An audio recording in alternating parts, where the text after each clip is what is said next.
Buenas tardes a todos. Muchas gracias por su puntualidad. Bienvenidos a su Escuela de Formación FOPROEX. El curso que se va a dictar el día de hoy es el curso de Medicina del Dolor y Cuidados Paliativos. El curso está dirigido a especialistas en cuidados paliativos, cardiólogos, cirujanos, médicos generales, neurólogos, gerontólogos, pediatras, oncólogos, psicólogos, fisioterapeutas, odontólogos, kinesiólogos, auxiliares de farmacia, profesionales en enfermería, técnicos y auxiliares en enfermería, anestesiólogos, estudiantes universitarios. El objetivo del curso es de brindar herramientas de evaluación y tratamiento al personal de salud interesado en el abordaje de pacientes con dolor, procesos de enfermedad que requieren la medicina paliativa, mejorando la atención de pacientes con dolor en un escenario paliativo a través de la formación de recursos humanos en las áreas de la medicina. El curso está diseñado para formar profesionales con un alto grado de excelencia para afrontar en su actividad la problemática que plantea el dolor, ¿no? Interpretar la fisiopatología subyacente y utilizar los medios o métodos necesarios para llegar al correcto diagnóstico y tratamiento a través de un enfoque multidisciplinario. Los certificados que se van a entregar son en Medicina del Dolor y Cuidados Paliativos, Evaluación y Manejo del Dolor en Cuidados Paliativos, Manejo del Dolor en el Paciente Terminal, Terapia Farmacológica en el Manejo del Dolor, y por último, el tratamiento del dolor oncológico crónico. El día de hoy vamos a tener 3 ponentes. Nuestra querida doctora María Inés Negrete, el doctor Luis Sergio Córdoba Cueto y nuestro doctor Oliver del Río Valdivia. Licen María Inés Negrete, le cedo la palabra.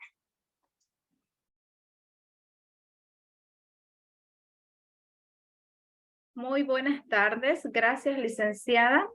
Yo aquí disponible para dar toda esta información, estos conocimientos y sobre todo dar mi experiencia profesional a lo largo de este curso. Tengan ustedes muy buenas tardes. Voy a compartir pantalla para iniciar con la introducción a esta medicina de dolor o ese paciente que requiere una atención de urgencias para dirigirlo y saber cuál va a ser su tratamiento según su diagnóstico correspondiente. A ver, denme un segundito. ¿Dónde está?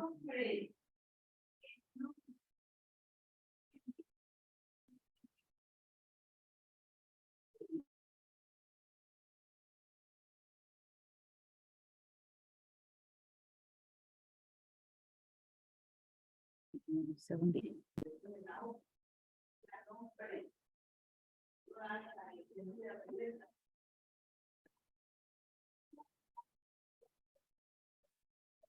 Ya, aquí está. No sé si ven la pantalla.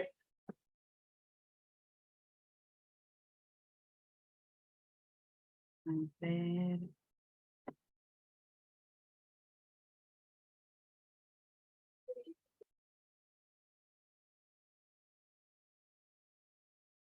Aquí está. Muy bien. Vamos a empezar entonces con lo que es esta definición de dolor.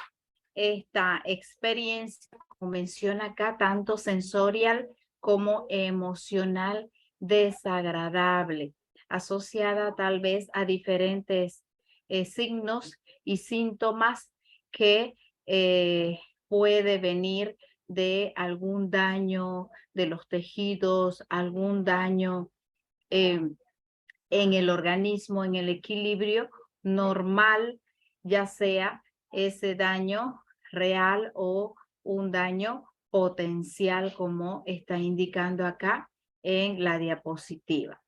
se agrega el análisis de 6 situaciones claves a atender y entender sobre todo sobre esta sintomatología del paciente. Aquí tenemos donde el dolor es una experiencia personal que está influenciada en diversos grados por factores biológicos, psicológicos y sociales. Dentro de los factores biológicos está tal vez una carga genética, una enfermedad de fondo, una predisposición hormonal. Dentro de los factores psicológicos podemos nombrar ciertas situaciones psicológicas, entre ellas procesos como ansiedad, como nerviosismo, como depresión, o aspectos también sociales donde van a favorecer a esa sensación de dolor, una experiencia personal que se lo puede identificar por diferentes test de escala del dolor. También otra situación clave puede ser la nocicepción, que es una situación diferente al dolor. El dolor no puede inferirse únicamente de la actividad de las neuronas sensoriales, es decir, esa acción de respuesta de estas células del sistema nervioso, que son aquellas neuronas sensoriales que van a realizar ese estímulo provocando el dolor. Otra situación clave son las experiencias de vida, que este es el factor social, donde los individuos aprenden ese concepto de dolor según la situación donde se encuentran o con quienes se encuentran. Se debe respetar también el informe de una persona sobre una experiencia como dolor, porque se tiene que individualizar al paciente. Puede ser que con la misma sintomatología esté otro paciente, pero según su sensación, el dolor, la presencia del dolor de uno es diferente al otro. Aunque el dolor suele cumplir una función de adaptación, puede tener efectos adversos sobre la función y el bienestar social y psicológico. Por supuesto, ese es un detonante para ese bienestar esperado para que este paciente cumpla con sus actividades habituales. La descripción verbal es solo uno de los varios comportamientos para expresar el dolor. Y esta descripción es de acuerdo al paciente, a esa expresión del dolor. También la incapacidad para comunicarse no impide de que un humano manifieste ese dolor. Hablando de aquí del paciente en el establecimiento de salud. Por supuesto, estamos hablando también de otros seres vivos, de un animal, también tal vez en un laboratorio donde se está realizando una técnica de experimentación con animales, se puede también describir verbalmente esa expresión de dolor. ¿Cuáles son aquellos factores que influencian la referencia del dolor? Aquí estamos frente a un esquema donde se puede definir si el paciente se encuentra o no con dolor por la queja, por la injuria o de acuerdo al tiempo si este paciente presenta ese ese dolor a escalonadas. Por supuesto, esa variación individual es de acuerdo a la respuesta a la injuria, que esta respuesta puede ser psicológica, conductual y cultural. O tal vez una respuesta también variada al tratamiento, según la espera de respuesta a este tratamiento. Ambos en ese trance del contexto de superar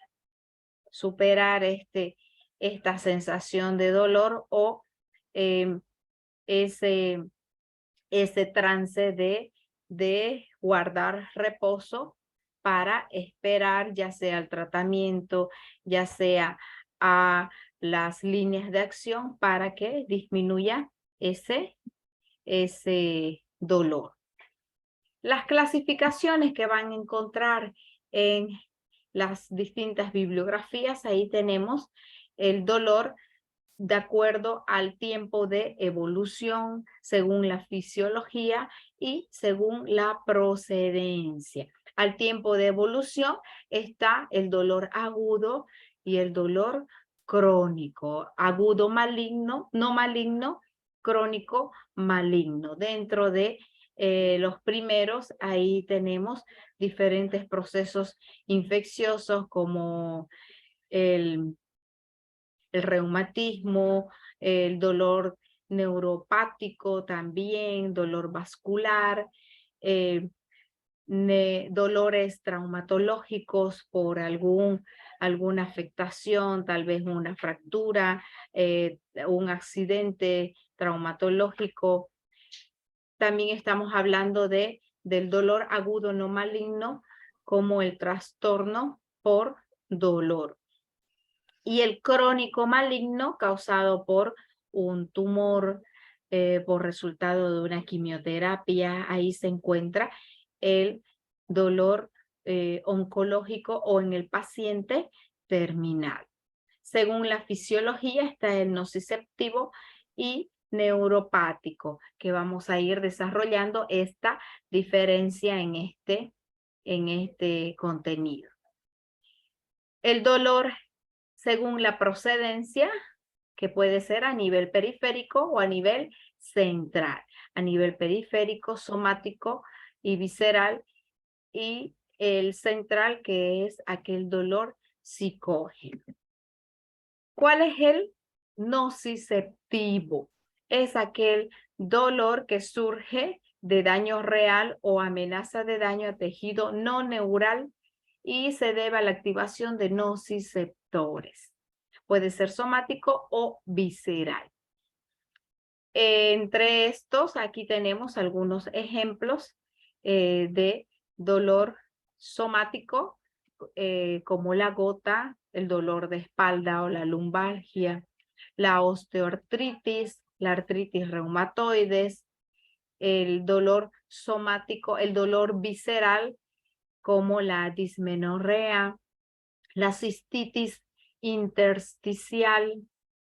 ¿Y cuáles son esas características de este dolor nociceptivo? Es un dolor punzante, un dolor pulsante que se siente. Hay esa sensación de las pulsaciones al tacto o a la percepción, usualmente bien localizados en una región del cuerpo, como es en la gota, los pacientes que presentan gota en el dedo gordo del pie. En esa región se concentra el dolor. Usualmente de tiempo limitado. Se resuelve cuando el tejido dañado sana. Puede ser crónico. También es otra característica de este dolor nociceptivo. El dolor agudo son aquellas sensaciones displacenteras asociadas a daño tisular. Ya existe ahí un daño de tejido y por ende la aparición de ciertas sintomatologías como la cefalea, como el malestar general, que hay esa presencia de dolor agudo.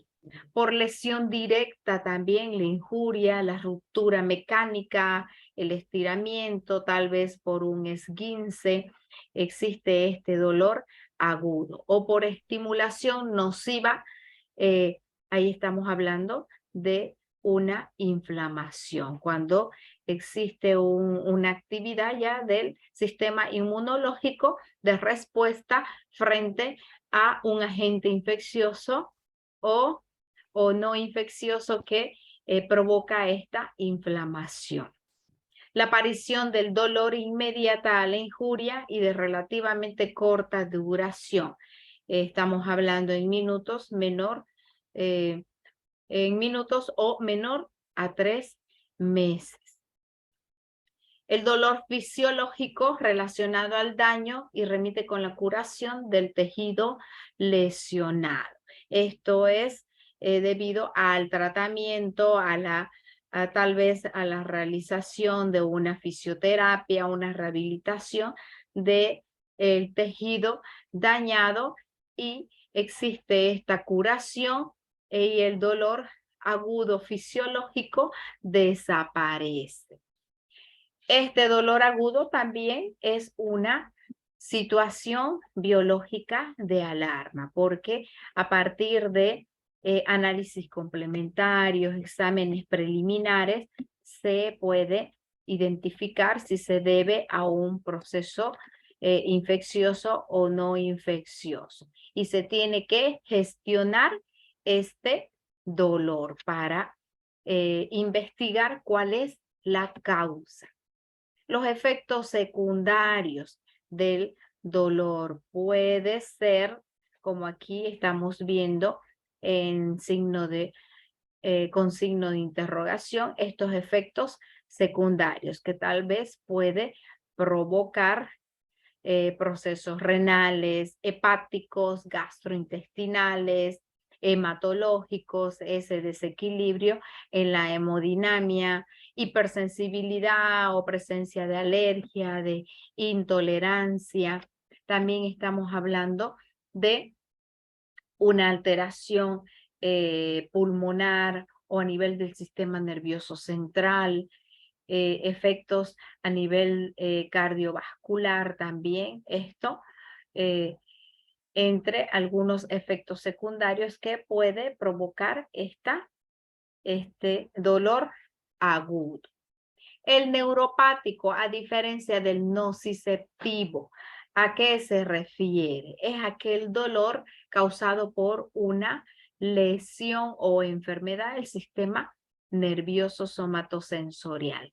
Al tacto, al contacto, al percibir, existe este dolor en la zona del cuerpo que presenta esa lesión. Ese es el dolor neuropático, donde las neuronas van a percibir esta sensación del dolor y se produce ese estímulo.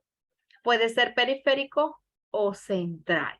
El periférico, ahí tenemos la neuropatía diabética periférica dolorosa, la neuralgia, la posherpética, el dolor neuropático asociado al VIH también. Dentro de el dolor neuropático central, la lesión de médula espinal, accidente vascular cerebral, entre algunos ejemplos de este dolor neuropático, donde se presenta con un dolor quemante, con un dolor urente, lacerante, como una descarga eléctrica, puede ser como un calambre intenso, generalmente difuso si queremos identificar qué órgano es el afectado a partir de esa lesión.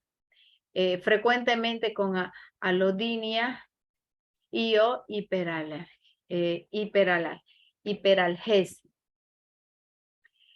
Las causas de este dolor neuropático. Del periférico, aquí tenemos algunas causas o variables a tomar en cuenta en pacientes con trauma, aquellos que han tenido una intervención quirúrgica y en esa zona donde se ha causado la lesión o se ha realizado la curación, se presenta este dolor neuropático periférico. Aquellos pacientes también víctimas de desastres o de catástrofes con el síndrome de aplastamiento o atrapamiento que presentan este dolor neuropático periférico. Aquellos también en urgencias por una extremidad o una zona del cuerpo amputada, refieren este tipo de dolor neuropático periférico. Dentro de las alteraciones metabólicas está la diabetes mellitus, la uremia, donde son procesos de desequilibrio metabólico o de desequilibrio en el organismo donde se presenta este dolor. Hablamos también de infecciones virales como el herpes simplex o el herpes zóster, el VIH, que de igual manera van a manifestarse en forma de este dolor neuropático.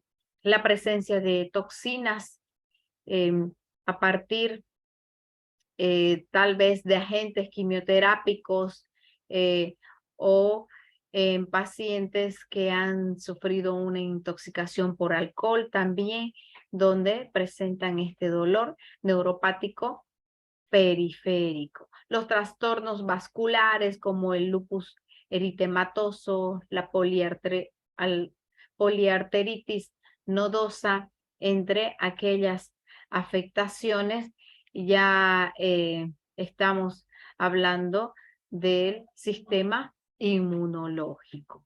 Las alteraciones nutricionales por tal vez intolerancia a la niacina, tiamina, piridoxina, que son estos aminoácidos que puede provocar un desequilibrio y posteriormente una hipersensibilidad con presencia de este dolor.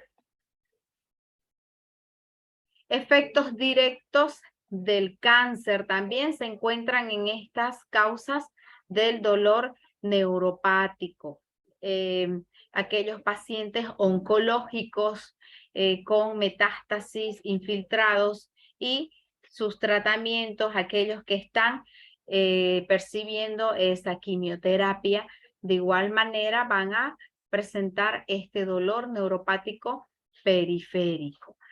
El accidente cerebrovascular, la lesión de médula ósea, espinal, la esclerosis múltiple, los tumores del sistema nervioso central, primero y segundo, estos son ejemplos también de este dolor central, a diferencia del dolor neuropático periférico. ¿Cuáles son estas características clínicas de esta sensibilización central o dolor disfuncional? Hay si hablamos de dolor, hay dolor a nivel general, ¿no? Malestar general, dolor en todo el cuerpo, una artralgia o tal vez un dolor muscular donde se perciben los músculos rígidos o adoloridos con una cierta hipersensibilidad. Las cefaleas, también ese dolor agudo a nivel del occipucio o a nivel de la sien. El dolor en la mandíbula o mandíbula a nivel mandibular inferior, donde tal vez se percibe alguna inflamación de las amígdalas o puede dudar esa presencia tal vez de un agente infeccioso. El dolor pélvico, el dolor en la vejiga o dolor al orinar, también estas son algunas características clínicas de dolor. De ansiedad y depresión, que son aquellos procesos psicológicos, puede ser esa sensación de tristeza, de depresión, de angustia, de ansiedad, nerviosismo, el estrés también que puede detonar a un aumento de dolor o esa tensión en el cuello, en los hombros o esa contracción del trapecio o los músculos que se encuentran en esa región corporal. O apretar y rechinar los dientes también, que puede ser un resultado de este nerviosismo, de ansiedad o de depresión. La fatiga es otra característica clínica donde el paciente presenta trastornos de sueño, no hay ese descanso normal, este paciente no duerme bien o durante la noche no está descansando, pero sí por la mañana presenta ese sueño retrasado. O no descansa, tampoco puede descansar por la mañana. Y durante sus actividades presenta una sensación de cansancio, o con la actividad física no hay ese rendimiento esperado. Ahí tenemos esas características comunes de la fatiga. Entre otros síntomas, también estamos hablando de la concentración, esa dificultad para concentrarse en las actividades habituales, o requiere una ayuda, un asesoramiento o un apoyo para realizar estas actividades cotidianas.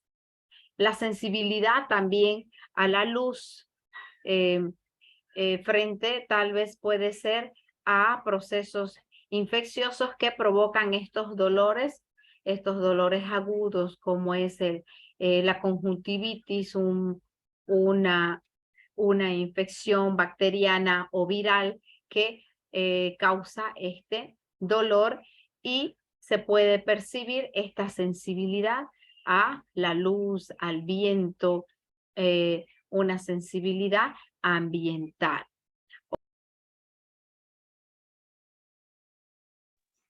Doctora Negrete, demos paso al doctor Córdoba, por favor.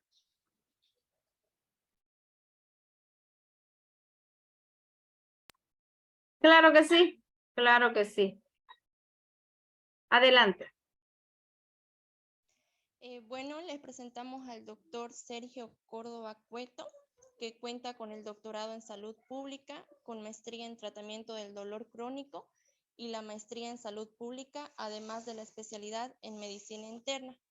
Se desempeñó como jefe médico en el Hospital de Militares, como médico familiar en la Honorable Alcaldía Municipal de Sucre, médico del Hospital Cristo de las Américas, responsable de vigilancia epidemiológico, y en la siguiente gestión responsable del CEDES de la Prefectura del Departamento de Chuquisaca.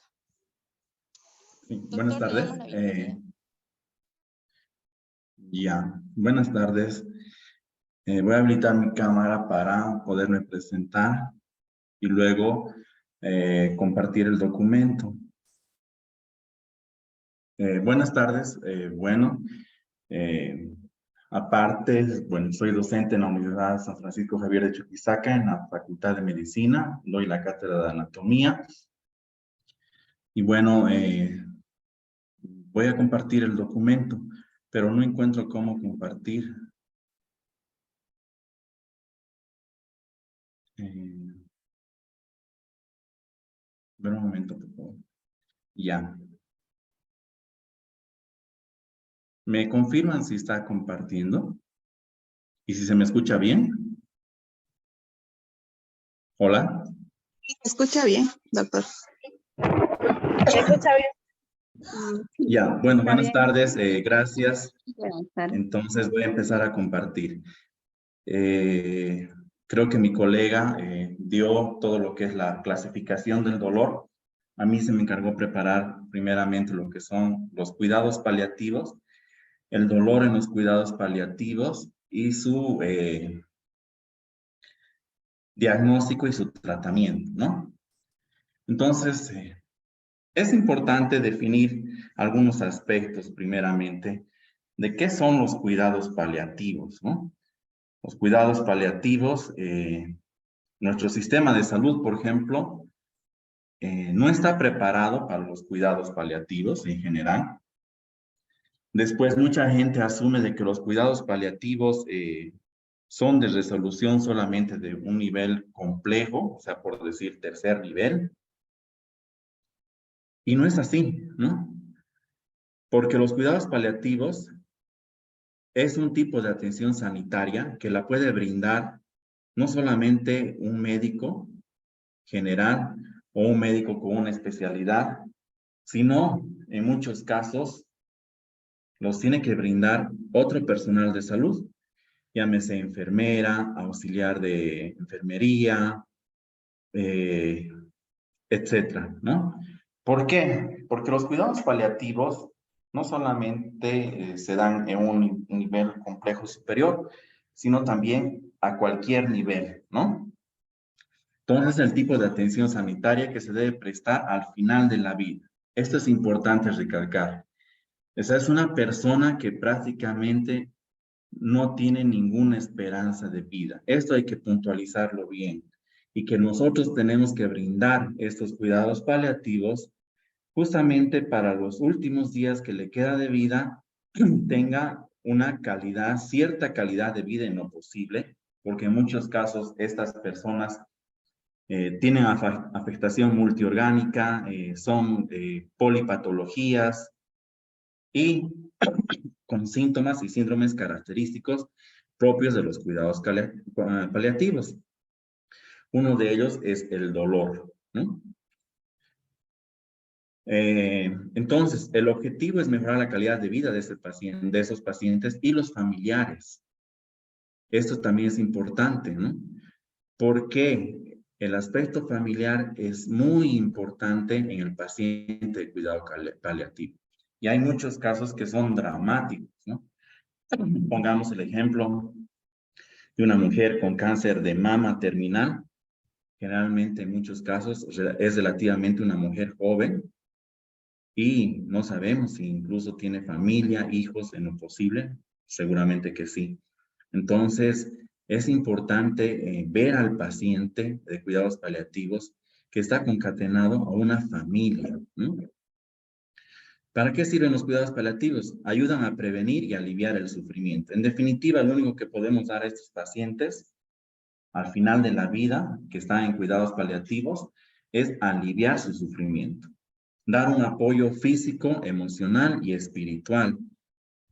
De aquí la importancia de la formación que tiene que tener como punta de lanza en un sistema de salud el médico y el personal que se dedica a la asistencia sanitaria, a la salud, ¿no? Enfermeras, auxiliares, bioquímicos, fisioterapeutas y un largo etcétera, ¿no? ¿Por qué tendríamos que estar en el lugar de ese paciente que sabe que la muerte es inevitable? Él más que nosotros lo sabe, porque bueno, nosotros cuando estamos en un estado de salud óptimo, vemos a la muerte como algo muy lejano, ¿no? Pero si algo nos ha enseñado la pandemia del COVID es que la muerte está ahí presente y en cualquier momento nos puede afectar. Y entonces ahí se replantean muchos interrogantes espirituales. Entonces de ahí la formación compleja y completa que tiene que tener todo el personal de salud, no solamente los médicos, ¿no? Y que hoy lamentablemente está muy venida a menos, ¿no? Entonces, contribuye a mejorar su calidad de vida y la de su familia, porque no olvidemos que el paciente tiene en muchos casos un entorno familiar. También hay pacientes en cuidados paliativos que están prácticamente solos también, ¿no? Permite abordar el proceso de la muerte dentro del respeto a los valores y creencias de la persona. ¿Cuáles son los objetivos de los cuidados paliativos? Entonces, el alivio del dolor y otros síntomas propios de los cuidados paliativos. Como principal síntoma es el dolor. El dolor en más o en menos, más si es un paciente oncológico. Creo que a un micrófono está habilitado. Les rogaría, por favor, apagar sus micrófonos. Como les dije, generalmente yo también en mis clases en el tiempo de la pandemia, a fin de no distraer a los alumnos, apagaba mi cámara y bueno, y ellos tienen que tener apagado el micrófono. Entonces, ¿cuáles son los objetivos de los cuidados paliativos? El alivio del dolor y otros síntomas. Mencionábamos que el dolor, perdón, es el principal síntoma, en muchos casos muy intenso en estos pacientes. Imagínense una metástasis a nivel vertebral, etcétera. Una comunicación e información adecuados. Este otro objetivo es primordial. Y también en nuestro medio está muy venido a menos. No existe una comunicación adecuada entre el personal de salud y los pacientes y la familia. Y los grandes sistemas de salud, las mejores clínicas y hospitales del mundo, por ejemplo, como la Clínica Mayo de Estados Unidos, tienen en este acápite un pilar fundamental. Es importante la comunicación e información adecuada. En salud esto es primordial. O sea, ¿qué expectativas se tienen? ¿Qué intervenciones se pueden realizar? ¿Cuáles son los beneficios, los pros y los contras? Hablar con el paciente, ¿no? Comunicar, informar. El respeto a la autonomía de los pacientes. Los pacientes, pese a que estén en cuidados terminales, paliativos, tienen derecho a su autonomía y a su decisión en base a lo que nosotros informemos, ¿no? Sobre su patología y sobre sus posibles tratamientos, salvo en el caso de los niños, que obviamente ahí deciden los padres.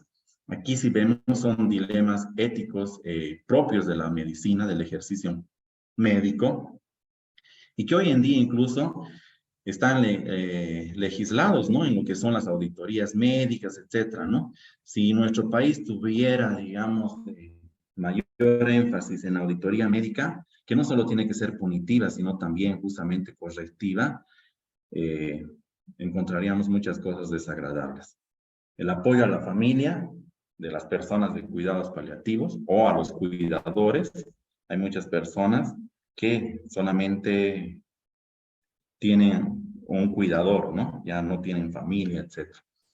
El soporte emocional. Nunca nos olvidemos que como seres, el paciente es un ser humano con un componente también emocional y que necesita apoyo de nosotros, ¿no? Y también sus familias, ¿no? Como les mencionaba, por ejemplo, un ejemplo, ¿no? De una, digamos, un caso de una mujer relativamente joven con cáncer terminal de mama. Es un cuadro lacerante realmente, ¿no? La respuesta a sus necesidades espirituales, de ahí la importancia, lo que yo digo a mis alumnos que son de primero de medicina, la importancia de la formación del médico, no solo en conocimientos, sino como un ser humano, ¿no? Algo que se está perdiendo cada vez más. La continuidad asistencial a lo largo de su evolución, o sea, tenemos que dar todo el tiempo en lo posible continuidad asistencial a lo largo de su evolución. Y también en cierta parte la atención del duelo. Entonces, esos son los objetivos de los cuidados paliativos. ¿A quiénes van dirigidos los cuidados paliativos? A todas las personas que padecen una enfermedad incurable, avanzada y progresiva, y a sus familias. Esto es importante no olvidarlo, es incurable, ¿no? Entonces, tenemos que nosotros ser lo suficientemente perspicaces del entorno socioeconómico de la familia. ¿Para qué vamos a pedir análisis de gabinete, de laboratorio o interconsultas con especialidad? Hoy en día que también la medicina está tan fragmentada, ¿no? porque tiene una patología, se llama tal especialidad, tiene otra tal. ¿Y qué hacemos? Aumentamos el gasto del paciente, de la familia. Entonces, eso es importante. Luego, en definitiva, ¿quiénes son entonces los pacientes que van a estar en cuidados paliativos? Cualquiera sea la causa de las enfermedades, cáncer, ¿no? SIDA, enfermedades neurodegenerativas, insuficiencia renal. En Bolivia, por ejemplo, los indicadores de personas que necesitan diálisis renal son cada vez más alarmantes. La edad no importa, pueden ser niños, muy frecuente el cáncer en los niños, que está en aumento en nuestro país, lamentablemente. En cualquier lugar donde se encuentre. Esto también es importante. O sea, no porque el paciente esté en el área rural, quizás en su domicilio, ustedes o nosotros vamos a pedir una referencia a un centro hospitalario de mayor complejidad. No. Justamente estos cursos tienen esa finalidad, tratar de capacitar y poder dar las herramientas precisas para que cualquiera de nosotros pueda manejar a un paciente en donde nos toque manejar. No se olviden que son enfermos terminales. Nosotros no podemos ser tan insensibles en pedir mayores gastos. Entonces, el cuidado paliativo se puede dar en domicilio, puede ser hospitalario, en residencias geriátricas, o sea, donde nos toque dar. Eso es clave. O sea, no es un pretexto el decir, bueno, está en su domicilio, está en el área rural y por tanto yo no voy a dar cuidados paliativos a este paciente. Estaríamos yendo contra el ethos de la medicina, que siempre es el ayudar, el servir. ¿Qué información puede recibir una persona sobre su enfermedad? Toda la que precise, como les decía. Desee y demande. De igual modo, también tiene derecho a no recibir información si así lo quiere. En nuestro medio todavía existe el misterio médico. ¿A qué se refiere eso? De que, bueno, los aspectos socioculturales de nuestra población, mucha gente todavía no sabe todo lo relacionado a su enfermedad, ¿no? Es algo que yo también digo a mis alumnos. Pero, por ejemplo, ellos ya van a tratar a personas que, si nosotros como médicos les diagnosticamos algo, ellos tranquilamente pueden ingresar al internet, hacer búsquedas y conocer tanto o más de su enfermedad que nosotros, ¿no? Entonces, es importante siempre la información. Del mismo modo, si el paciente, por ejemplo, hay muchos pacientes que no quieren saber, tiene ese derecho a no recibir la información. Por eso, el paciente, en definitiva, entrega una confianza al médico. No solamente el de cuidados paliativos, sino cualquier paciente, y el médico tiene que tener toda la capacidad ética, moral, de conocimientos aparte para responder a esa confianza.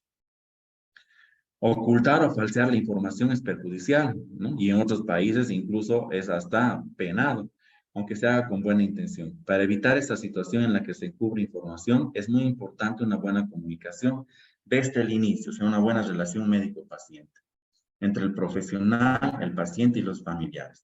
Vuelvo a decir médico-paciente, pero puede ser cualquier personal de salud. Este cuadro, por ejemplo, que es un cuadro del Greco, en donde nos muestra a San Francisco de Asís, ¿no? Que él llamaba a la muerte la hermana muerte. O sea, es algo inevitable. Ninguno de nosotros va a salir de esto. Más tarde o más temprano, todos vamos a tener, como dijo este gran médico, un médico del frente, del ejército alemán, del frente oriental, y cuando leí alguna vez estas palabras me conmovieron, ¿no? Que la muerte es la gran dama de este mundo, nadie quiere una cita con ella, evidente, pero ella tiene apuntada el día y la hora de nuestro encuentro con la gran dama de este mundo. O sea, la muerte es algo inevitable. Desde que nacemos, estamos predestinados a morir. ¿Cómo ha de ser la información al paciente? La información y las explicaciones acerca de la enfermedad y todo el proceso de atención han de ser siempre claras, ¿no?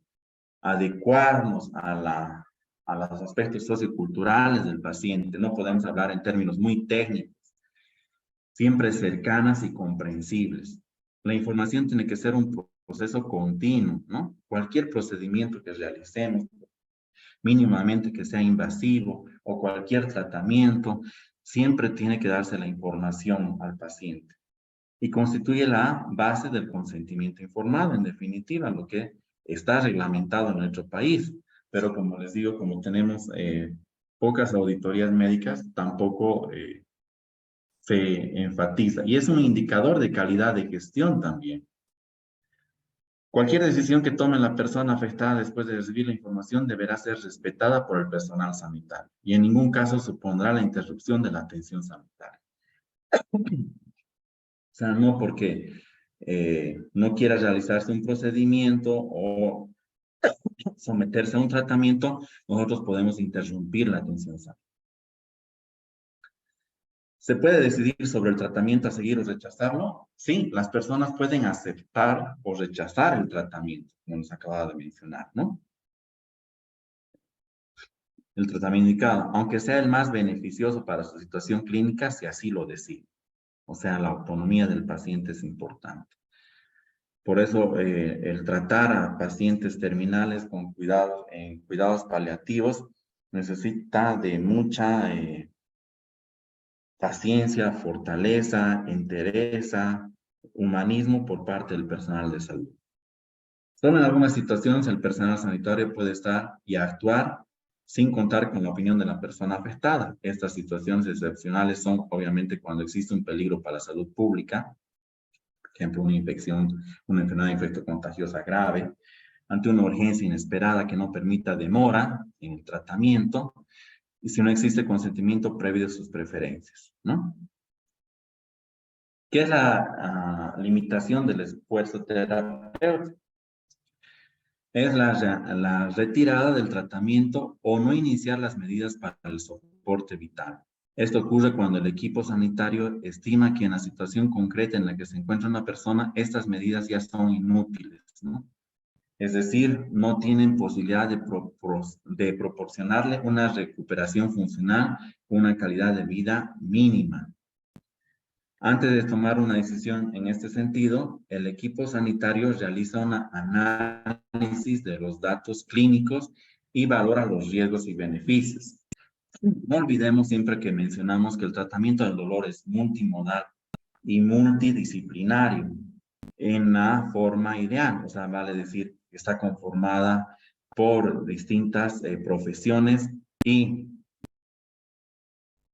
entre todos se hace un tratamiento al dolor. Eso es lo ideal. Pero como mencionaba, existen casos en donde de repente, por aspectos socioeconómicos, el paciente solamente está en su domicilio. Entonces nosotros igual tenemos que hacer de todo un poco, ¿no? Valorar los riesgos y beneficios lo hace en función de la indicación que tiene esta medida y del pronóstico de vida de la persona. Otro elemento que tiene que tomarse en cuenta por el personal sanitario en su decisión es la propia opinión de la persona afectada, ¿no? O sea, ante todo, luego de informar bien, el hablar con el paciente, es la decisión, o de los familiares, porque hay cuadros neurodegenerativos en donde el paciente prácticamente no nos entiende. Cuando pueda expresar y a través de su voluntad vital anticipada. Cuando no puede expresarla y la haya realizado también. Si no la ha realizado, se tendrá en cuenta la opinión de la familia, como decía, o de sus representantes.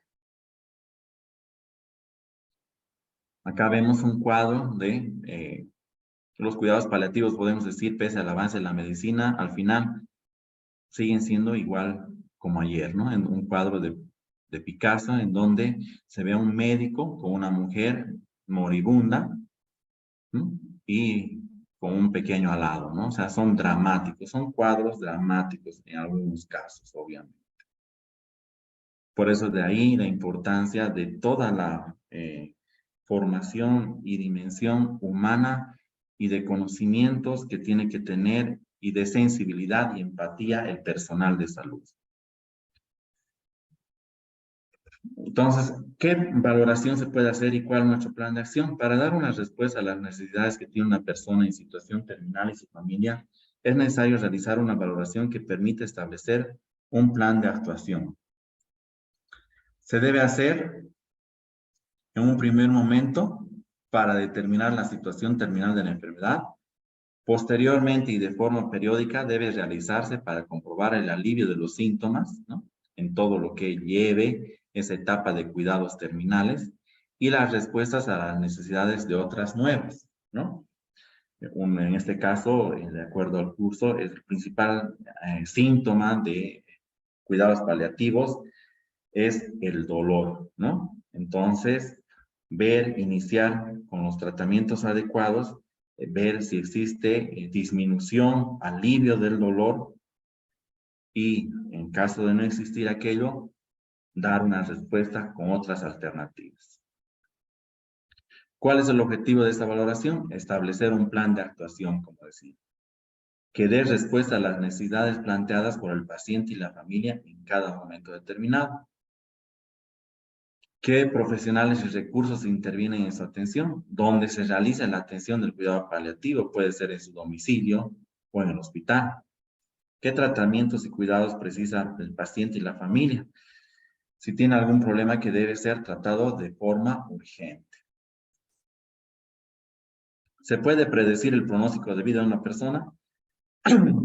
Es un tanto difícil, ¿no? El pronóstico de vida es individualizado para cada paciente y difícil de predecir.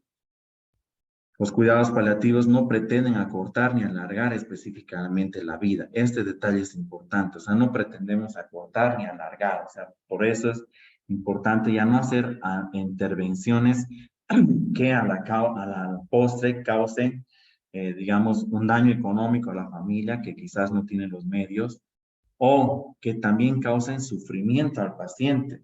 Una de las cosas que hoy, gracias al avance de la medicina, también muchas de nuestras intervenciones causan más sufrimiento que alivio, ¿no?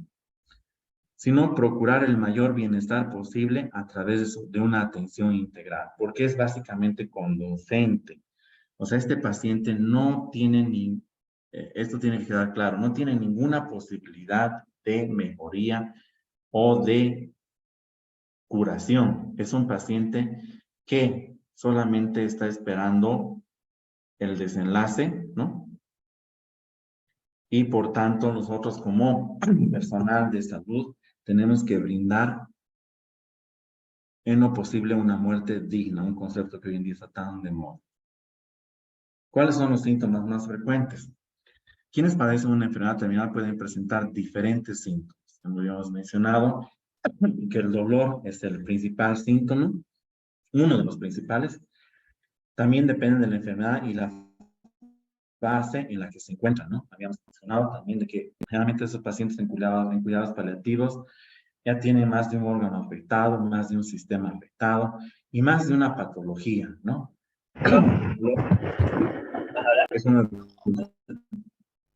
Los micrófonos, por favor. El dolor es uno de los síntomas más frecuentes en los pacientes con cuidados paliativos y más si es oncológico, lamentablemente. O sea, si es un paciente terminal por un cáncer. Pero también son los síntomas más controlables, gracias al gran desarrollo de los tratamientos y técnicas analgésicas. Pero aquí también cabe mencionar un análisis importante. Como país, somos uno de los países que muy poco utiliza, por ejemplo, los analgésicos opioides, ¿no? Entonces, por distintas causas, ¿no? Por muchas, por temor propio del personal de salud, por las complicaciones que tienen estos medicamentos, a veces por el acceso también a los mismos, y lamentablemente en muchos casos estos pacientes pues terminan sus días con un dolor muy intenso que podría haber sido por lo menos disminuido, ¿no? Para por lo menos tener algo de calidad de vida en esta etapa terminal. Entonces no olvidemos, el dolor es uno de los principales síntomas, pero es uno de los síntomas más controlables, con un manejo adecuado. Además, otros síntomas que son frecuentes y también se pueden aliviar, como por ejemplo el insomnio, náuseas, vómitos, el estreñimiento, la falta de apetito, la confusión, la debilidad, la asfixia, la depresión o la ansiedad. Todos estos grandes síntomas del paciente con cuidados paliativos, ¿no? Presentes en más o en menor grado, ¿no? Son los grandes síntomas de los pacientes con cuidados paliativos. ¿Qué puede influir en la intensidad de los síntomas? Además de las causas que pueden producir, o sea, de las causas propias de la enfermedad, los síntomas pueden empeorar por emociones tales como el temor, ¿no? Yo creo que para nadie, salvo que realmente estemos en esa situación, realmente sentimos en muchos casos miedo, tristeza, depresión, la ansiedad. Por tanto, el apoyo psicoemocional es muy importante en abordar, en el abordaje de estos síntomas, ¿no? Vuelvo a reiterar, ¿no? O sea, no siempre tenemos que hacer, bueno, en lo posible, si está en un tercer nivel, tiene las condiciones, el paciente, obviamente podremos hacer una interconsulta con el aspecto de psiquiatría, psicología, etcétera. Pero si nos toca atender en atención primaria, donde verificamos que el paciente tiene un estado socioeconómico muy bajo, nosotros mismos también tenemos que hacer de apoyo psicológico emocional al paciente. O sea, es muy demandante, los cuidados paliativos lamentablemente son muy demandantes cuando nos toca realizar, ¿no? Por otra parte, hay medidas sencillas que pueden proporcionar sensación de alivio también, ¿no? Facilitar una postura cómoda, o sea, la postura es importante tomar en cuenta al paciente. Realizar cambios posturales con tanta frecuencia como sea necesario, mantener ropa de cama limpia. A veces el calor local en algunas zonas también alivia, en cierta forma, el dolor. El uso de almohadas o cojinetes, colchones adecuados. Por ejemplo, los masajes, aquí entra la fisioterapia, la kinesiología, ¿no? Entonces, son muchos aspectos. Como les digo, el tratamiento del cuidado paliativo es siempre multimodal y de muchas especialidades, pero no por eso nosotros podemos negar los cuidados paliativos a una persona que esté en condiciones totalmente desfavorables, ¿no? ¿Cuál es el tratamiento más adecuado para el control del dolor? La elección de determinado fármaco depende del tipo y de la severidad del dolor que se está tratando, así como de la enfermedad de cada paciente. O sea, lo importante es individualizar al paciente una historia clínica completa, ¿no? Esto no quiere decir pedir otros exámenes o otras interconsultas. Tenemos que adecuarnos a la realidad del paciente. Existe una amplia variedad de analgésicos disponibles, desde los más habituales que tenemos en nuestro medio, o sea, los AINES, que más representativos son el paracetamol y el ibuprofeno, a los más potentes, ¿no? Como los opioides, como la morfina, que también está en nuestro medio, que es relativamente barata, otros como el fentanilo, ¿no? Pero que tienen costos mayores. A veces puede utilizar la quimioterapia, también la radioterapia, otras técnicas para el alivio del mismo dolor, en algunos casos puntuales, por ejemplo, como metástasis ósea, ¿no? Se puede aliviar los síntomas que se presentan en la situación terminal. La mayoría de las veces los síntomas se pueden aliviar con el tratamiento adecuado. Aliviar, no estamos diciendo que podemos resolver. A veces algunos síntomas se vuelven muy intensos y no responden a ningún tratamiento. Se llaman síntomas refractarios y la única forma de controlarlos es disminuir el nivel de conciencia, ¿no? Esto en un nivel superior, en un nivel de atención de tercer nivel, ¿no? Por lo que se recurre a una sedación paliativa, la cual también hay que ver cuándo realizarla porque no se la puede mantener por mucho tiempo. Y bueno, finalizando, ¿no? Entonces, como mencionaba, la muerte es algo que es inevitable para todos. No sabemos la muerte que vamos a tener, pero a veces nos tocan enfermedades que realmente tienen todo en contra, ¿no? Y de ahí esta frase también muy bonita. Ahí viene la parte en que veo pasar toda mi vida, ¿no? Los pacientes terminales siempre refieren eso, los pacientes en cuidados terminales, con experiencias cercanas a la muerte, ¿no? Delante de mis ojos, no dijo la muerte. Esa es la parte que acaba de terminar. O sea, siempre la espiritualidad. Yo creo que ningún paciente en cuidado terminal es ateo, honestamente, ¿no? Y si lo fue, se convierte, ¿no? Porque es como humanos tenemos esa esperanza y obviamente la fe de que esto no es el final. ¿Cómo se organizan los cuidados paliativos? Los cuidados paliativos deben ser llevados a cabo por personal sanitario de y en cualquier ámbito asistencial, ya sean centros de salud, hospitales, domicilio. El objetivo es asegurar que las necesidades del paciente y familias y de las personas cuidadoras sean satisfechas, ¿no? Sean atendidas en todo momento y en cualquier lugar, independientemente de las circunstancias. Se trata de garantizar una atención asistencial. Para ello es necesario trabajar de forma coordinada entre los diferentes recursos sanitarios, en un estado óptimo, ¿no? Muchas veces quizás solamente, por ejemplo, en el área rural, ¿qué podemos decir a un paciente que transferirlo a la ciudad? Vamos a tener que atender en la atención primaria que se llama, solamente quizás nosotros como médicos y una enfermera o un auxiliar. Y bueno, si se tiene la hospitalización, equipos avanzados, depende del grado de resolución, cómo se organizan los cuidados paliativos. No sé, tal vez en otras ciudades ya tienen salas de cuidados paliativos especializadas, nuestros hospitales del sistema público, pero es algo que yo creo personalmente en Sucre todavía no, ¿no? Entonces, nos falta nuestro sistema de salud, no está preparado para estos cuidados paliativos y que de acuerdo a la epidemiología va a ir en aumento, ¿no? Porque la población se hace cada vez más vieja en nuestro país, las estimaciones estadísticas así lo demuestran, y con una mayor carga de enfermedades crónico-degenerativas, ¿no? Entonces, nuestro sistema de salud todavía no está del todo preparado para lo que pueda venir, ¿no? ¿Cuáles son los recursos sanitarios para realizar atención en pacientes en situación terminal? Los recursos convencionales son los integrados por profesionales de atención primaria y atención hospitalaria. Son responsables de atender tanto a pacientes como familiares cuando la situación no presente grandes complicaciones.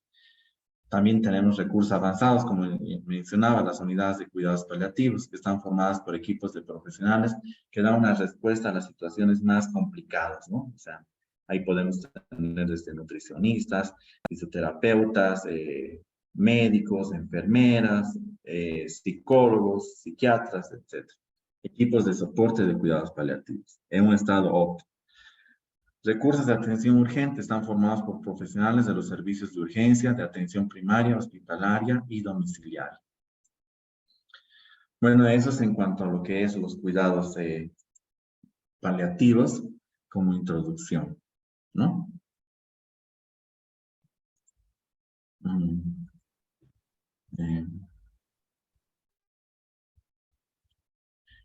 ¿Alguna pregunta quizás?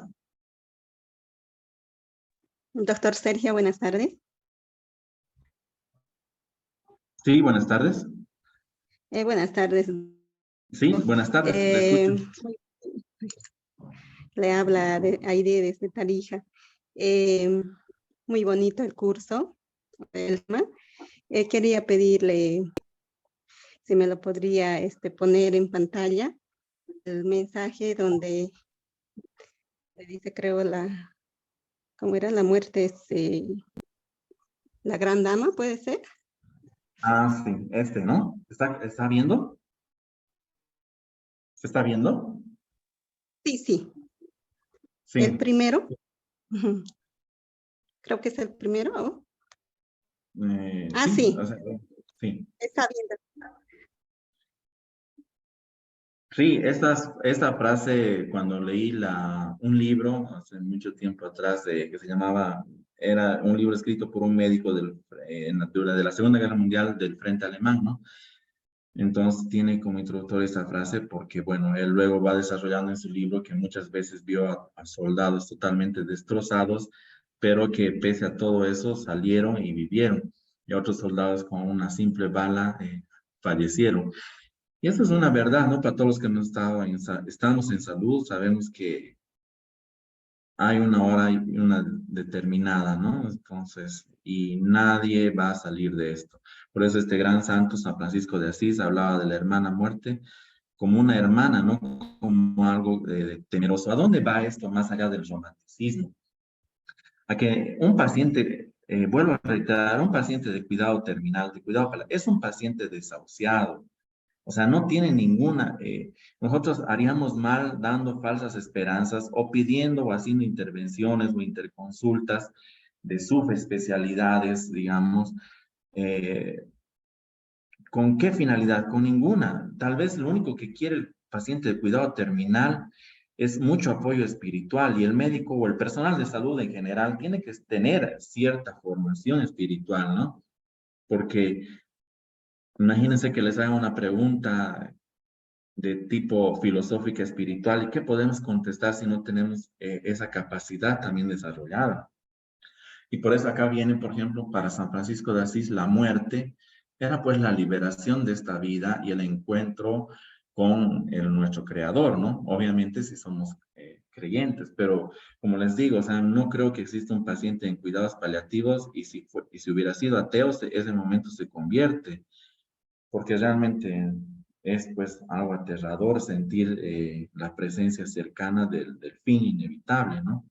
Entonces no es solamente un romanticismo ideal, sino lo que quiero hacer énfasis con estas imágenes es que como personal de salud tenemos que tener una formación filosófica, espiritual para poder apoyar a estos pacientes. Por eso les decía, es muy complejo atender, si es que nos toca, a estos pacientes.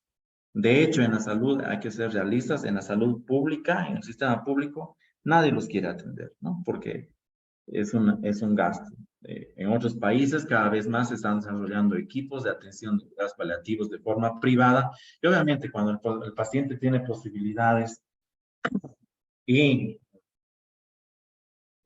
posibilidades económicas, etcétera, para una atención de cuidados paliativos, hasta en su mismo domicilio, porque muchos pacientes quieren terminar su vida en su domicilio, ¿no? Se puede instalar toda una sala necesaria, básica de cuidados paliativos, ¿no? Tampoco, si uno tiene las posibilidades económicas, no va a querer estar lejos de su casa, ¿no? Entonces, de ahí la importancia de identificar el aspecto socioeconómico en esos pacientes es fundamental. Pero imagínense que sea una paciente como de esta otra imagen, ¿no? Quizás un tanto de aspectos socioeconómicos muy bajos, encima que está a punto de dejar a niños pequeños, son cuadros totalmente dramáticos, ¿no? Y si nosotros tenemos sensibilidad y empatía como personal de salud, obvio que nos duelen también, ¿no? Entonces, el paciente con cuidado paliativo lo único que requiere en definitiva es aliviar sus síntomas, el mayor de los síntomas, ¿cuál es? El dolor, y un apoyo psicoemocional espiritual, más nada. No se tiene que hacer más nada, no hay mucha ciencia, podríamos decir. Obviamente en el manejo de los síntomas sí, ¿no? Como ya vamos a ver, pero en general más nada.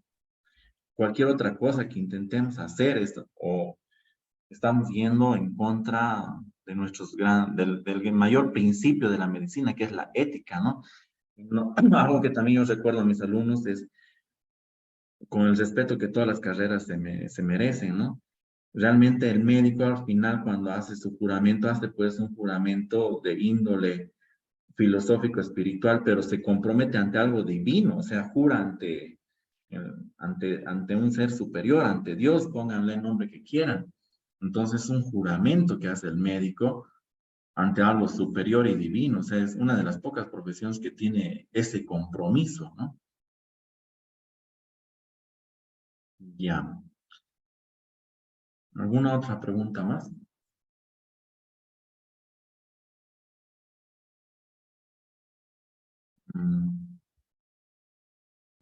Ya. Bueno, hay un tema más, déjenme compartir. Tengo que volver a mi pantalla principal, pero no sé cómo. Voy a dejar de compartir un momento esto.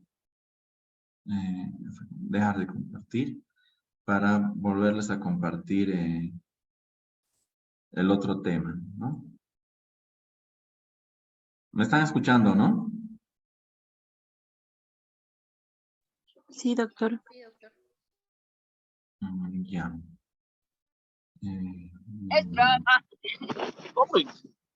Por favor, sus micrófonos. Micrófono, no vas a prender. Escuchar nomás me estás. Hay un micrófono que está habilitado.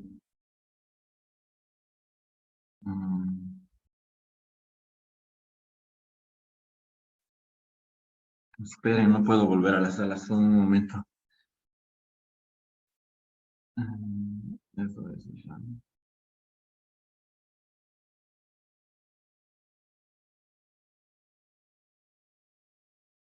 Ya, voy a compartir el otro documento.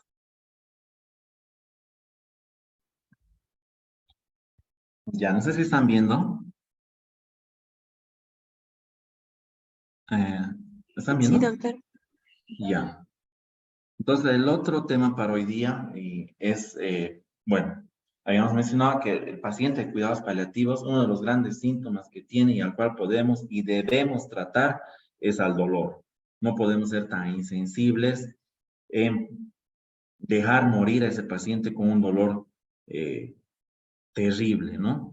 Y como les digo, en nuestro medio muchas veces ocurre aquello, lamentablemente, por falta de destrezas o por temor en el manejo de algunos fármacos, ¿no? Es un paciente terminal, ¿no? Entonces, más bien nos tiene que motivar a tratar de adquirir ciertas destrezas puntuales para poder dar alivio a uno de los síntomas principales del cuidado paliativo, que es el dolor. Entonces, mis presentaciones a mí me gusta ser muy breve y muy puntual, porque yo soy del paradigma que menos es más, y en medicina, con la modestia aparte, yo creo que hay tanta información que nunca terminaríamos de aprenderla, ¿no? Entonces, en algunos casos tenemos que ser puntuales. Lo primero es identificar, entonces, saber explorar, ya el anterior colega nos dio las clases de dolor, la clasificación del dolor. Entonces, lo primero es la exploración física del paciente con dolor, o sea, determinar las causas y la intensidad del dolor para, de acuerdo a eso, aplicar un tratamiento, como vamos a ver el día de mañana. Entonces, a ver, ya. ¿Por qué un médico o profesional en salud debe realizar una exploración física cuando evalúa a un paciente con dolor? La exploración física debe incluir la exploración de los sistemas osteomuscular y neurológico en todos los pacientes y después la exploración selectiva de la cabeza, cuello, el tórax y el abdomen según indique la anamnesis, ¿no? Algo que también estamos perdiendo, sobre todo los médicos, es el examen físico, ¿no? La exploración física, ya sea por X o Z motivo, a veces por la premura del tiempo, a veces porque en definitiva nos da flojera, hay que ser sinceros, no realizamos la exploración física. A diferencia de los grandes médicos antiguos, que ellos sí, con todo el detalle, realizaban una exploración física. Entonces, la exploración osteomuscular se debe realizar para documentar los hallazgos de lo que es la causa más frecuente del dolor, ya sea articular, lumbar, y de los músculos y ligamentos como causa de dolor miofacial. La exploración neurológica se realiza para confirmar la presencia del dolor neuropático. En conclusión, es establecer un diagnóstico del dolor y la exploración física es una de las formas de llegar a ese diagnóstico junto a la anamnesis. No nos olvidemos que el dolor, cuando es agudo, es un síntoma, ¿no? Un síntoma subjetivo, o sea, que nosotros no lo podemos medir e incluso en algunos casos el paciente puede aumentar la intensidad del dolor, ¿no? Pero cuando el dolor ya es crónico, como en el caso de los cuidados paliativos, ya deja de ser un síntoma y se convierte en una patología. Por eso la importancia hoy en día del manejo del dolor crónico. ¿Qué es el dolor? Es una experiencia sensorial y emocional desagradable, ¿no? ¿Quién no ha sentido a veces algún dolor? Por ejemplo, el dolor más frecuente que tal vez alguna vez todos nosotros hemos sentido, el dolor de muelas, ¿no? Por la inervación de los cuerpos dentarios por el trigémino. Qué dolor más desagradable, ¿no? Entonces es una experiencia sensorial y emocional desagradable, asociada a una lesión tisular. Siempre hay una lesión tisular presente o a una posible, y que describe en términos de dicha lesión. Esa es una definición de Mersky, uno de los iniciadores de lo que es todo esto de la patología, del tratamiento del dolor crónico. El dolor, por tanto, no se define exclusivamente como una percepción nociceptiva, sino que constituye una experiencia subjetiva, como les mencionaba. integrada por un conjunto de pensamientos, sensaciones y conductas, además de incluir la emoción desagradable que da entrada a un conjunto de sentimientos entre los que se encuentran el sufrimiento, la ansiedad, la depresión y la desesperación. Como bien mencionaba al principio, ¿no? Y como también digo a los alumnos, ¿cuál es el mayor bien que tenemos y por el cual tendríamos que dar gracias a la creación, a lo que creamos, a todo, a algo superior que tenemos que creer, la salud, ¿no? Y eso nos ha enseñado la pandemia del COVID, o sea, hasta antes del COVID nadie le da a tener esa gratitud por sentirnos sanos, ¿no? El COVID nos ha enseñado que la enfermedad es algo que está ahí presente y que cuando la perdemos se nos acaba el mundo. No podemos perder todo, pero cuando perdemos la salud es fatal. Así pues, desde esa perspectiva, la percepción del dolor no es el resultado final de una transmisión de impulsos, sino que se trata también de una experiencia compleja. Interviene mucho la psiquis del paciente. Ustedes saben que hay personas que toleran más el dolor que otros, ¿no? Una experiencia compleja determinada, entre otros factores, por la historia pasada del individuo, ¿no? Como les mencionaba, hay pacientes o personas que toleran más el dolor que otros, ¿no? Por el significado que tiene la estimulación para el sujeto, por la situación en que se encuentran. O sea, imagínense ese cuadro de esa mujer que sabe que va a dejar niños huérfanos, ¿no? Cáncer de mama en nuestro país, bueno, todavía no son las principales causas de muerte de la mujer. Sabemos que es el cáncer cervicuterino todavía, pero el cáncer de mama ya está ahí, cerca, en un segundo lugar y acercándose cada vez más, ¿no? Entonces, imagínense ese cuadro dramático. Hago énfasis en ese cuadro para que, o sea, nos quede claro de que la situación en la que está el paciente influye también en la percepción del dolor, que incluso, pese a quizás tener un pequeño daño tisular, se hace de por sí más fuerte, por las diferencias sociales y culturales, por su actividad cognitiva del momento, ¿no? Métodos y evaluación del dolor crónico.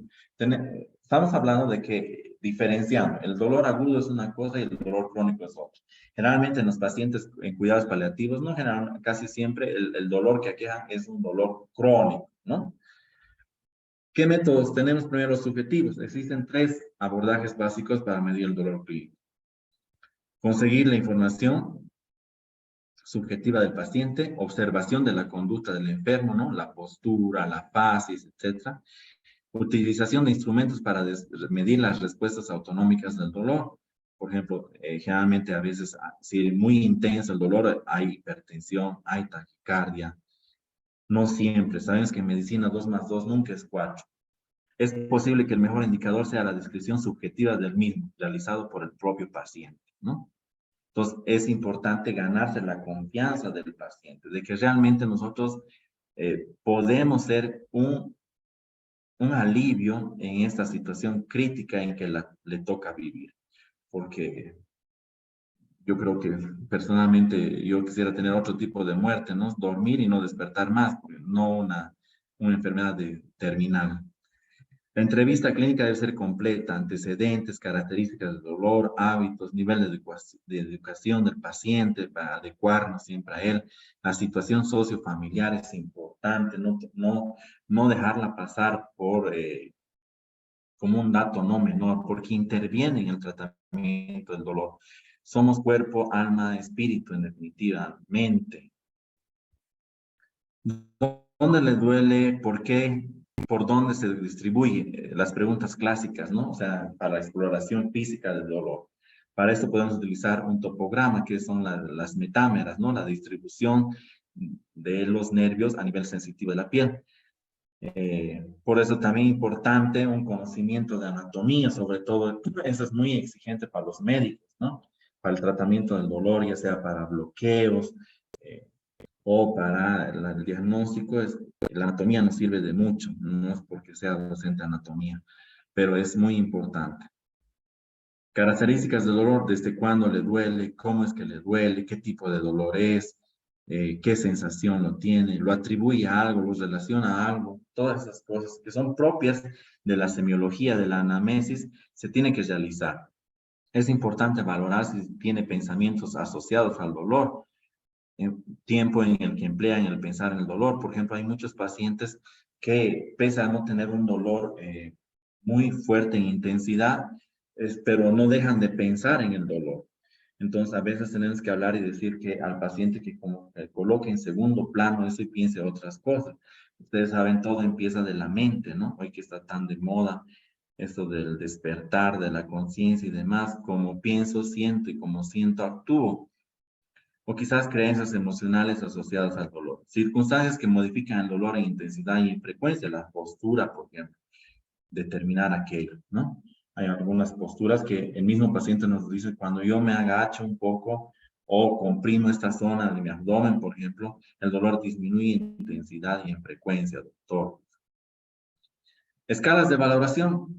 Las escalas de valoración, hay una infinidad de escalas de valoración para medir el dolor, pero todas son subjetivas.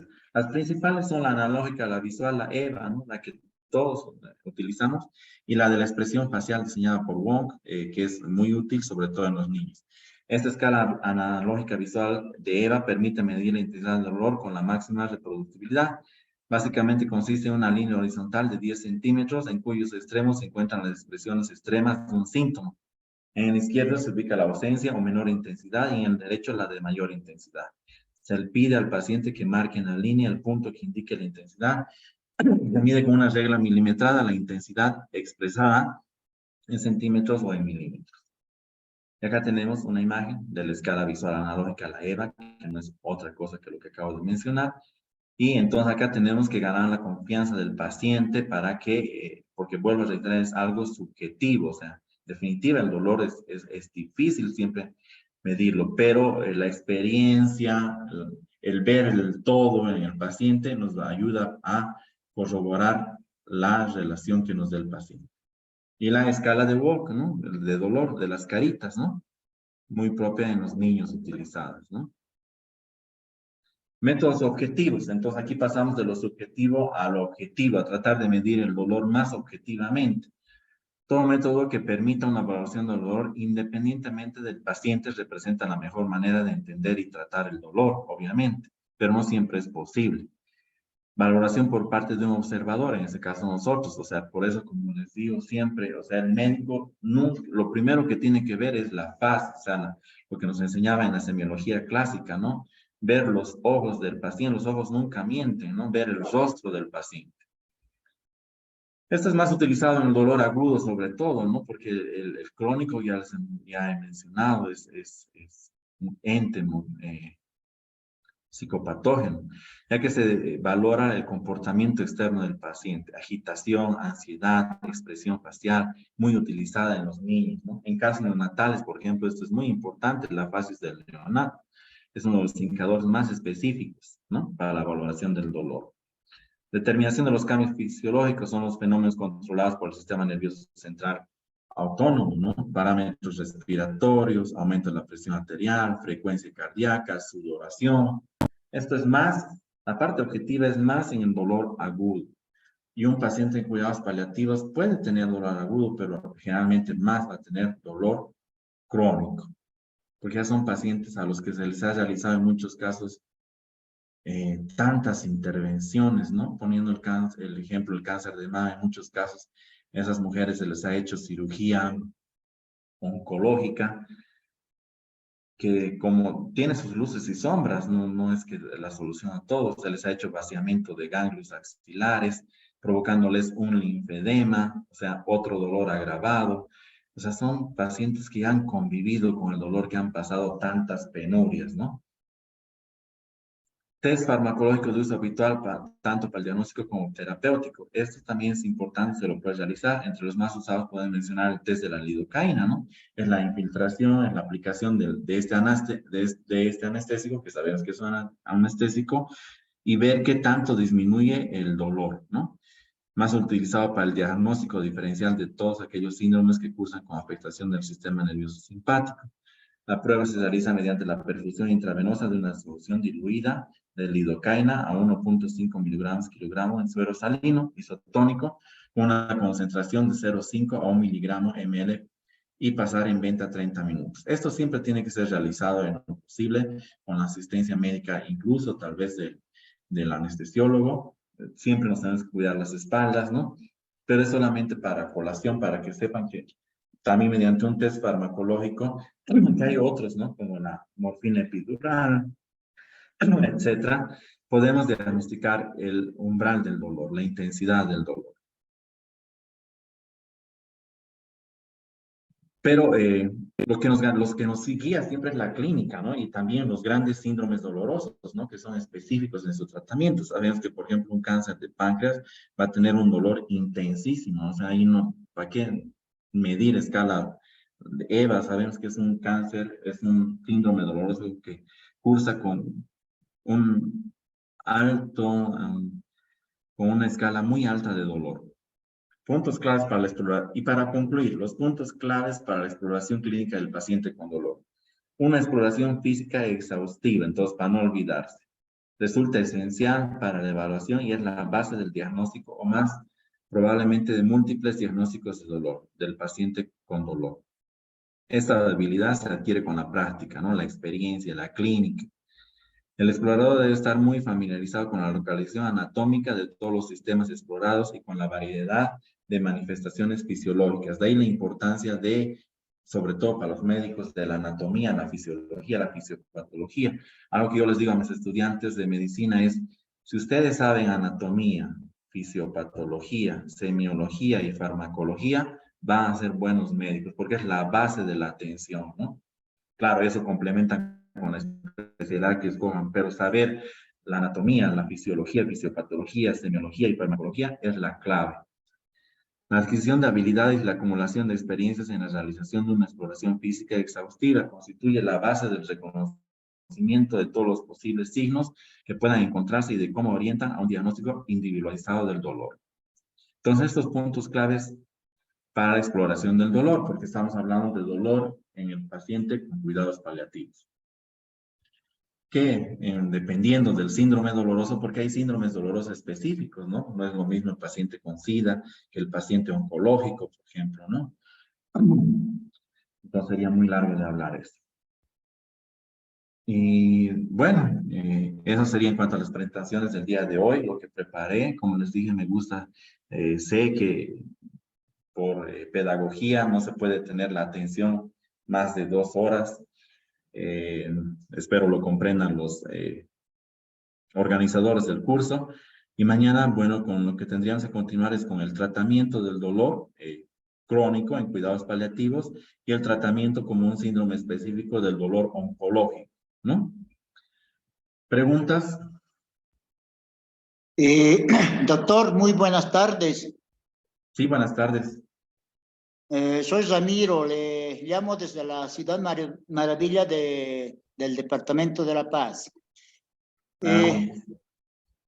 Doctor, es muy importante, hace rato escuché cuando empezaron esta charla a la doctora que es muy fundamental para hacer un tratamiento saber los conceptos básicos, en base a eso uno realiza el camino para el tratamiento, muy importante y está bueno.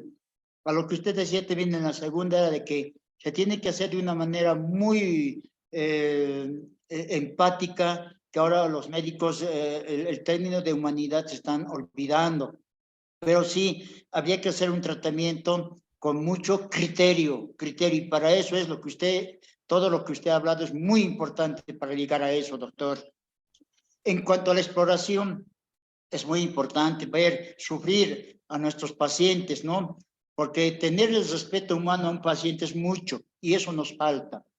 Mi pregunta es, doctor, estos cuidados, tratamientos paliativos, ¿se relaciona o qué opina usted con la eutanasia? Gracias. Ya, gracias. Ha tocado un tema fundamental, ¿no? O sea, como también, bueno, disculpen que diga a mis alumnos, ¿no? Es que, bueno, todos ellos cuando ingresamos a medicina tenemos como un sueño, ¿no? Ayudar, o sea, somos como ángeles, ¿no? O sea, por eso les digo a manera de broma, todos, bueno, los que han visto Star Wars recuerdan, ¿no? Todos quieren ser como Anakin, ¿no? El gran Jedi, ¿no? El que va a cambiar las cosas. y terminan convirtiéndose en Darth Vaders, ¿no? Esto nos pasa a los médicos muy frecuentemente, lamentablemente, ¿no? En muchos casos perdemos a lo largo de nuestro ejercicio profesional o por aspectos de intereses económicos que priman sobre la salud, perdemos la empatía hacia los pacientes. En muchos casos esos pacientes con cuidados paliativos son pues cuadros que económicamente no nos van a rentar nada quizás. Pues como les decía, a un paciente en cuidados paliativos en un sistema de salud público es dramático. Hoy en día, a nivel empresarial, cada vez se están formando equipos de médicos de cuidados paliativos, no solo médicos, ¿no? Enfermeras, nutricionistas, etcétera, que sería lo ideal, pero muy pocos pacientes tienen la posibilidad económica de acceder a estos servicios privados de cuidados paliativos, que es lo ideal, porque ahí realmente nos cuidan bien, valga el término. Y para responder, si no estoy mal, me decía, ¿cuál era la pregunta? Disculpe. He tenido un lapsus. Buenas tardes, doctor. Tendría una pregunta también. Sí, ¿cuál? Usted mencionó sobre, primero me presento, soy doctor André de área de urgencia, emergencia, clínica y neurooftalmología de Santa Ya, Cruz. sí. Usted mencionó sobre el uso de lidocaína, ¿no? Sí, De forma intravenosa, diluida. exacto. Es Y como un test, ¿no? como un test, sí. Y tenemos un cierto temor, ¿no? En la parte médica sobre el uso de lidocaína intravenosa. Claro, Sabemos cómo actúa la lidocaína y ella tiene un cierto efecto sobre la parte cardíaca, la parte cardiovascular. Puede provocar como, tenemos muchos casos de cuando se usa la lidocaína como alternativa a los opioides, por ejemplo, opiáceo, a cirugías grandes, mayores.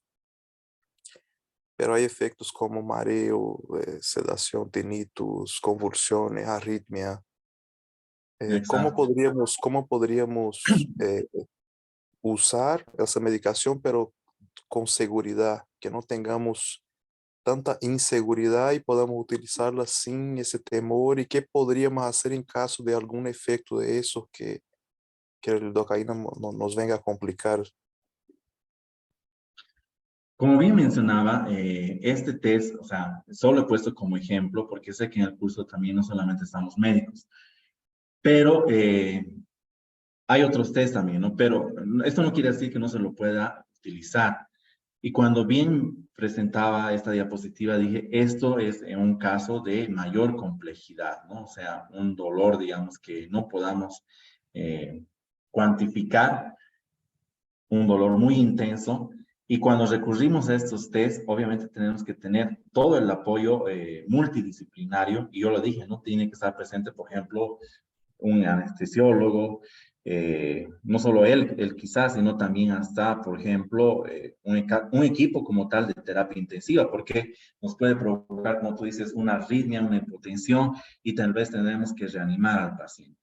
Entonces, tiene los riesgos, como decía, en medicina, lo que no ocurre en años puede ocurrir en un minuto, ¿no?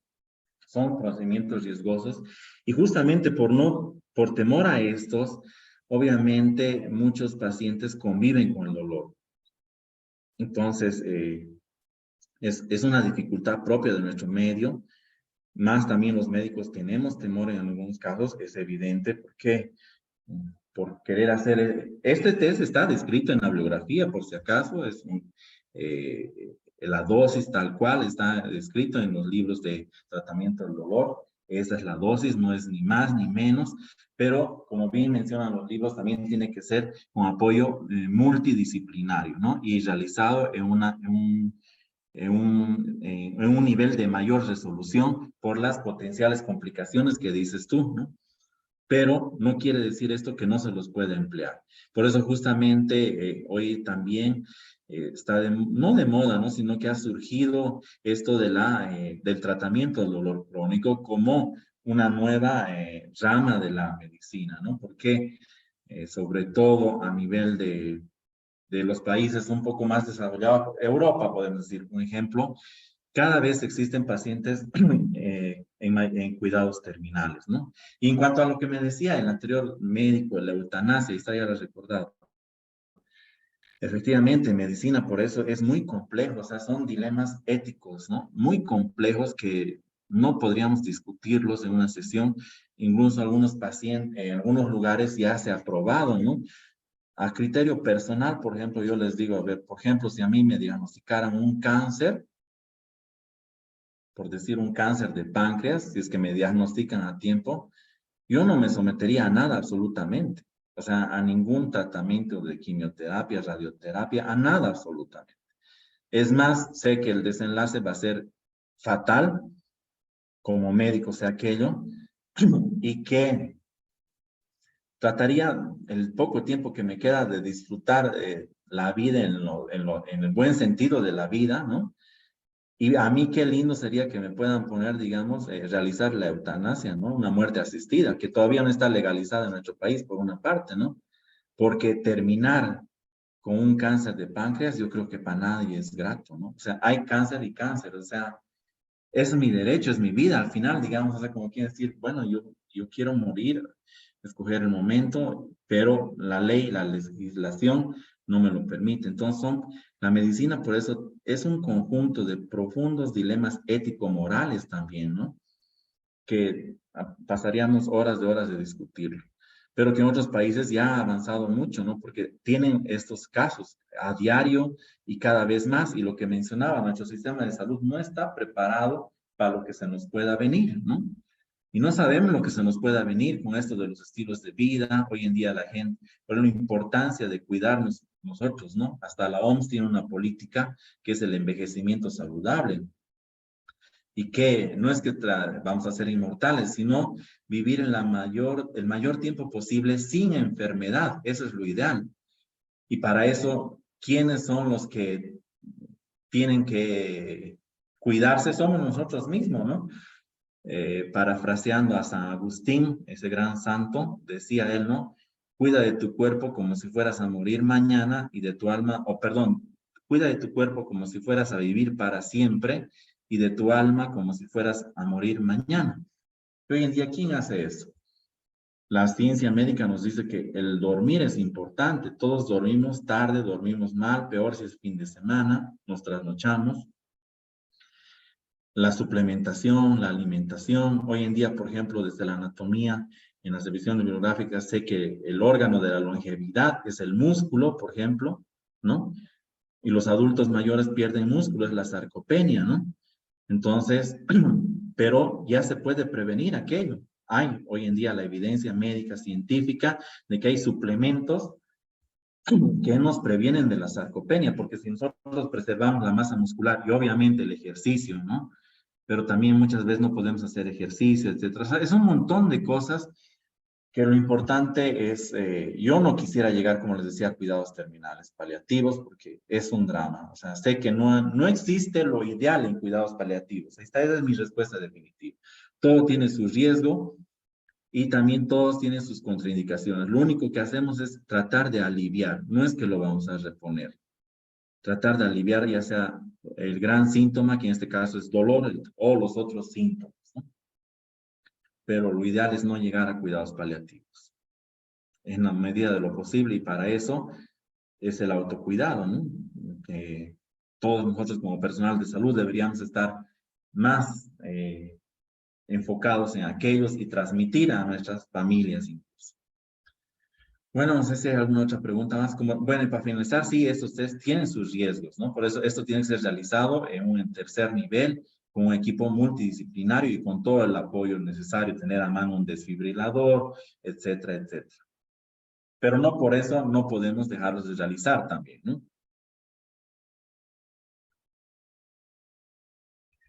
Ya, entonces, bueno, el día de mañana continuamos con lo que les decía de tratamiento del dolor crónico y como fármacos utilizados en el tratamiento del dolor crónico, Y el otro tema que es el dolor crónico oncológico, o sea, uno de los grandes síndromes, ¿no? El dolor, porque como les mencionaba, hay síndromes en dolor crónico, distintas patologías, por ejemplo, una neuralgia del trigémino tiene un protocolo de tratamiento, un paciente con SIDA tiene un protocolo de tratamiento y el paciente oncológico también.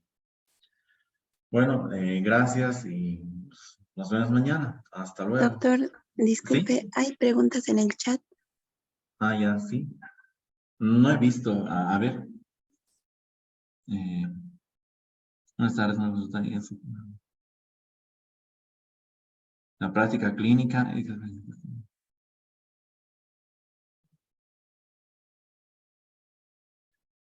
La práctica clínica, o sea, bueno, yo estoy dedicado a la docencia y a la parte privada, digamos, ¿no? Sí, o sea, los cuidados paliativos, como les digo, o sea, se da en cualquier circunstancia, digamos. En Sucre tenemos, por ejemplo, el ICO, ¿no? El Instituto de Tratamiento del Cáncer. Ahí, por ejemplo, se aplica tratamientos cualitativos, ¿no? El Instituto de Tratamiento del Cáncer. Después,